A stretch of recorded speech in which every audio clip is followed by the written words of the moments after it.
Have you ever found yourself stuck in a situation where your heart is heavy, but you still force a smile? Have you ever tried to maintain grace on the outside while your inner world was on the brink of collapse? Welcome back to the channel. I'm so glad you're here today, because we're going to unpack a profound life philosophy that may change the way you carry yourself through the storms of life. It's not about controlling your circumstances. It's about transforming your inner world. There's a phrase, ancient in its origin but timeless in its wisdom. Hold your ground in action and release your heart in spirit. In modern words, it could be phrased as, stand firm in what you do, but let go of what you can't control. This teaching, subtle yet deep, contains a truth that speaks to every overthinker, every burdened soul, and every high-functioning, silently suffering individual. We're often taught to be tough, capable, and efficient in the face of problems. That's the holding on part. But we're rarely taught how to let go. And without that balance, we collapse inward. So today, we'll explore what it really means to hold on when you must, and to release when it's time through stories, reflections, and practical examples. Let us begin with the first side of this wisdom, the ability to hold your ground. Think of a moment in your life when everything seemed to go wrong. Perhaps you were criticized unfairly at work, or a family member disappointed you, or your efforts were ignored. In these moments, our instincts are to retreat, lash out, or fall apart. But truly strong people do something different. They stand tall not by being unshakable, but by accepting the storm while remaining grounded. These people are not loud. They don't make dramatic announcements. But when crisis comes, they are like anchors. You can feel it when they walk into a room. They carry a quiet steadiness that says, even if everything falls apart, I will not. Where does this strength come from? It doesn't come from birthright or personality. Comes from practice. From repeatedly facing chaos and choosing not to add to it. From learning that the first reaction is rarely the best one. From knowing that sometimes, your greatest power is simply staying calm when everyone else panics. Let me share a story with you. A woman I know, let's call her Maria, was a mid-level executive at a startup. One day, a major client walked out. The entire team panicked. Meetings were canceled, managers barked orders, and the CEO blamed everyone. But Maria did something surprising. She closed her laptop, took a deep breath, and calmly asked the team, "What can we do today that actually helps?" No blame, no emotion, just action. Her composure didn't erase the problem, but it created clarity in chaos. That day, she became the de facto leader. Not because she had a title, but because she held her ground. This is what holding up in action looks like. It's not about being emotionless. It's about choosing usefulness over reaction. And that choice earns you trust, respect, and influence far beyond your formal authority. But let us flip the coin now. Because if all you do is hold things up, you will break. There is a secret second half to this wisdom. The ability to let go in your heart.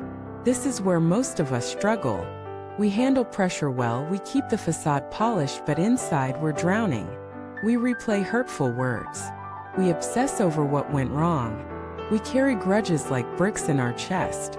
And eventually, that internal heaviness starts leaking into our sleep, our relationships, our joy. Letting go doesn't mean giving up. It means recognizing when your mind is fighting battles that are already over. It means putting down the things you cannot change so you can carry the things you can. I once had a colleague, Daniel, who was passed over for a promotion he had worked years for. Outwardly, he handled it well.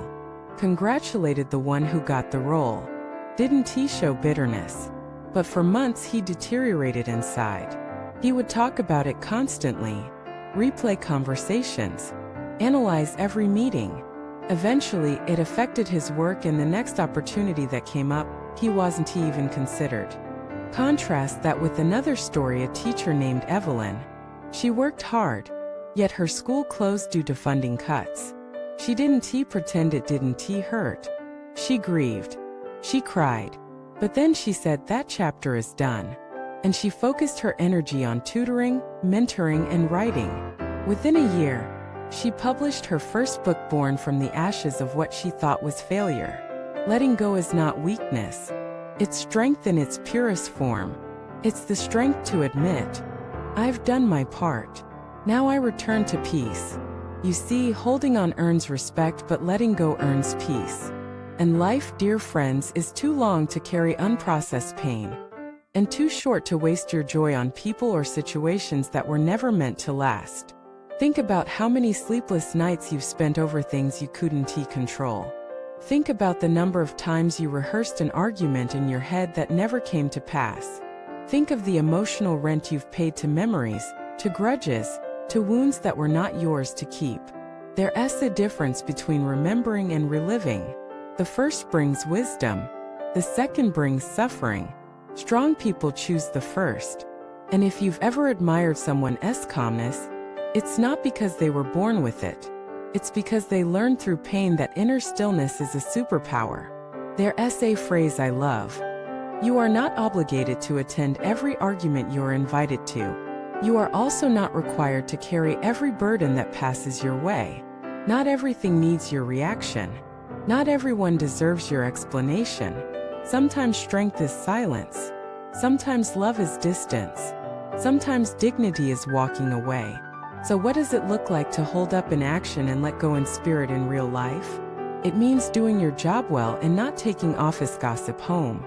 It means standing up for yourself and then letting go of resentment. It means confronting your parents with truth and then not trying to change who they are. It means caring deeply for someone and yet accepting when they choose to walk away. It means preparing thoroughly and accepting that outcomes are not guaranteed. It means showing up for life and not demanding that it look exactly as you imagined. You become like a tree. Firm roots, flexible branches. Grounded yet free. And yes, it's hard. Especially when we were taught to push through, to win, to fix, to control. But life is not a machine. It's a dance. And you must know when to step forward and when to release. You must know when effort is noble and when surrender is wise. This philosophy doesn't make you passive. It makes you powerful. Because once you learn what's worth holding and what's safe to release, you become unshakable. You no longer waste energy on battles that don't belong to you. You no longer let others dictate your peace. You become, as the saying goes, hard to offend, easy to inspire. And let me share something personal. For years, I thought strength meant perfection. That I had to hold everything together. That I could never cry, never fall apart, never fail. But then I learned, perfection is brittle. Wholeness is flexible. And real strength is knowing I can bend without breaking. So if you're listening to this and your shoulders feel heavy, take this as a gentle permission slip. You don't have to carry it all. You can be responsible and still rest. You can be resilient and still release. You can be strong and still soft. It is not weakness to feel. It is not failure to pause. It is not defeat to choose peace over pride. So today, ask yourself, what do I need to hold up? What do I need to put down? Where can I act with power? And where can I release with grace? This is the art of living well. This is what it means to be mature, to be wise, to be free. Thank you from the bottom of my heart for watching this video. If something here resonated with you, please support our community by liking, subscribing, and sharing your story in the comments. Let us continue to build a space of reflection, growth, and grace together.